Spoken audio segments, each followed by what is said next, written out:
Hello, my name is Alex Cash, and welcome to another episode of Politics of Tomorrow. And by the title, I'm sure you can say we're going to be talking about how are we the greatest country in the world? Or more importantly, how are we going to make America great again?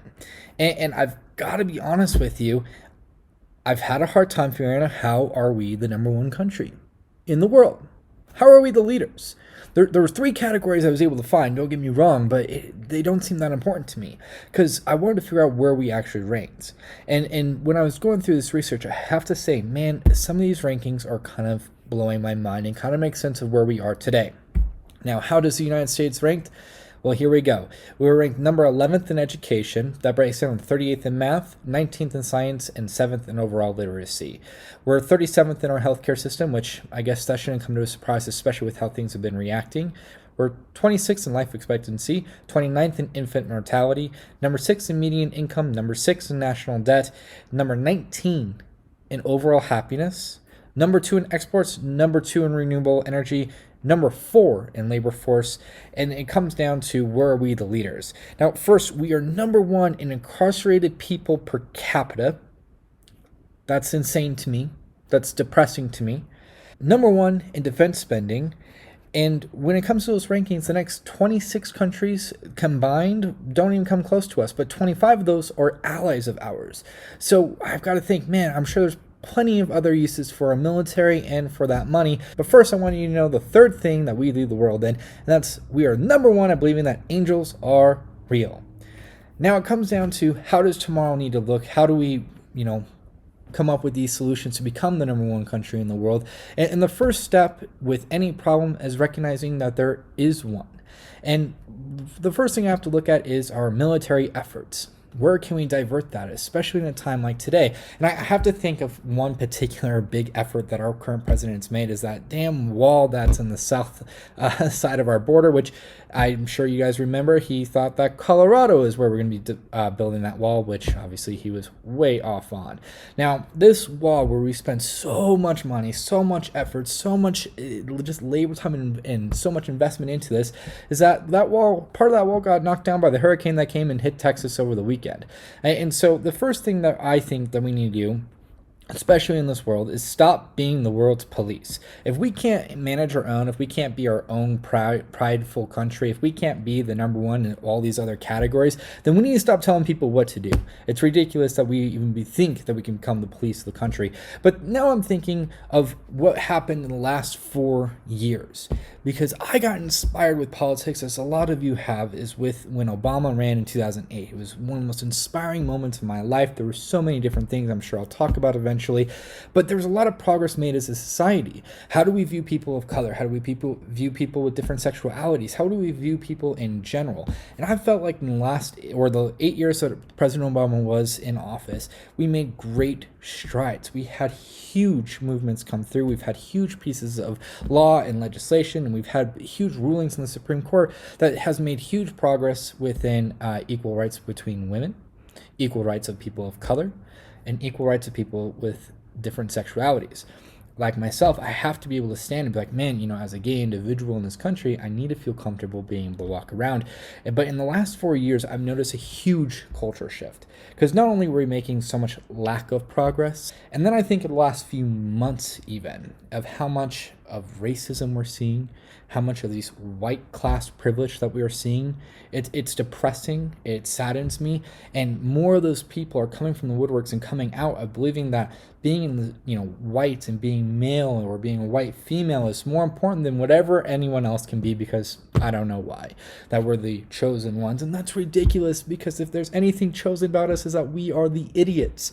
Because I look at 2 different protests that's happened in the last few months. When the stay-at-home orders were first going down, 3 weeks into the stay-at-home order, in the last week of the stay-at-home order, we started seeing protests happening across the country of people protesting the stay-at-home. Did that happen at the beginning of the stay-at-home order? No, of course not. That happened when President Trump was starting to influence communities and saying, hey, we need to go out and protest. We need to go out and see how many of our people will stand up for and protest the stay-at-home orders.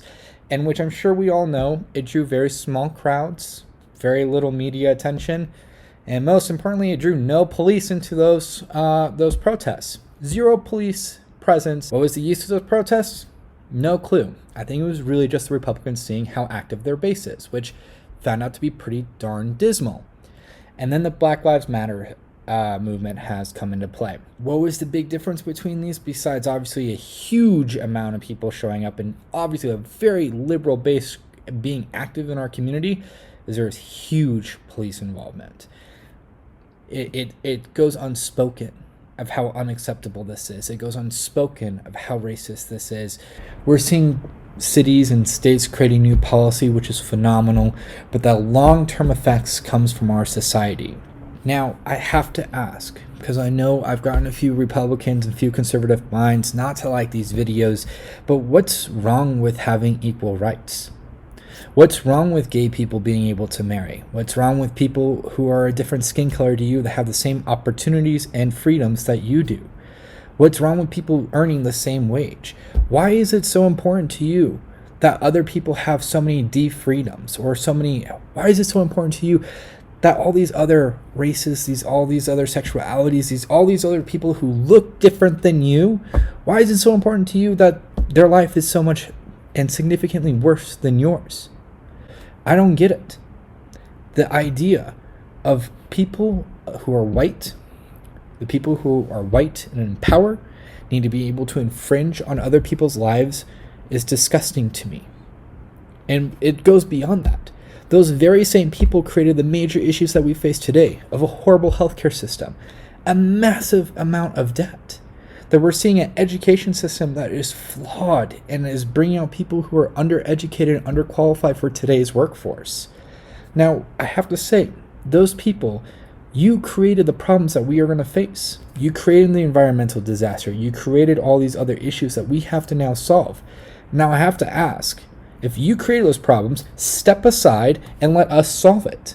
I believe strongly that it's the government's responsibility to create the avenues and to create the resources to allow change to happen. But the only way that change can truly happen is people, communities, and businesses and acting on those changes. Now, in the last 4 years, I really feel like we've made a huge step back as a society of being able to accept everyone for who they are. Now it's time to stop, pivot, and move forward and accept everyone for who they are. Because if we can't do that, then what's the point of being a nation? When our founding fathers came over, they were not expecting a country like this. Do you think if they were here today that they would be proud of how racist, how prejudiced, how horrible our communities are to each other? No way. This is not what the United States was founded of. Now, we can become a great nation. We can become those leaders.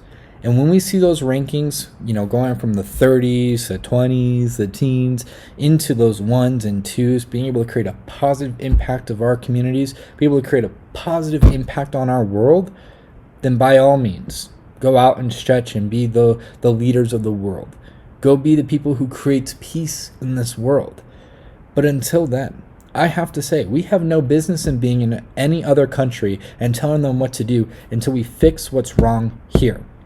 Once we're able to get our healthcare system, once we're able to get our environment, our education system, once we're able to get our proper workforce in place, once we're able to get the correct leaders in place in our government, then let's reach out. Then let's go create the world that ought to be. But until then, we need to correct our own. I went down to the Black Lives Matter movement, and there was someone who was identified as transgender, and they were telling a huge inspirational story of how just in the protests in a local city here in Denver, in Colorado Springs, they got shot at twice during the Black Lives Matter movement. I know when I went down, I was safe. I never got shot at. I couldn't imagine being those who were. I couldn't imagine being in a society where we allow people who are underprivileged or a certain color of their skin or a certain sexuality, things that we have literally no control over when we are born, being able to start in a position 10 feet back of others and having huge obstacles and hurdles in their way of creating the world that they want to be in. by allowing them to have success. I mean, if you're going to be one of those people who says, oh no, this is how it needs to be, we need to create those restrictions, we need to have proper education for the people who are in the privileged areas, and if you want to create the race to the top, you want to create the competitive atmosphere that you're in, then make it a fair race. Let us all begin on the same starting line with the same pathway of success. Because that's the only way we're going to be able to create a movement. That's the only way we're going to become a better country, is when we're all equal. But it's something, though, I hope that for future generations, or even just the next 20 years, that we can start making strides into a society that we can all believe in, where we're not accruing debt like crazy, where we have an education system that's fair, where we have a healthcare system that's fair, where the overall happiness of our country is greater than any other, where the people are risking their lives and their family lives to leave their home native country to come to the United States. Let's give them a reason to come. Because right now, I don't see it. Right now, I see a huge embarrassment. As a citizen of the United States, I'm embarrassed with how our society is.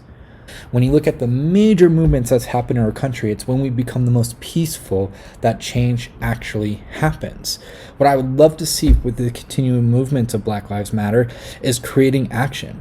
That there's people, getting people to sign up and getting people registered to vote, and understanding the importance of the actions of this year's, where voting can really create the change. For Politics of Tomorrow, remember, you must be the change that you ought to see. Thanks for watching. Don't forget to hit like and subscribe and to share to all the people that you know. And I'll look forward to seeing you at our next video.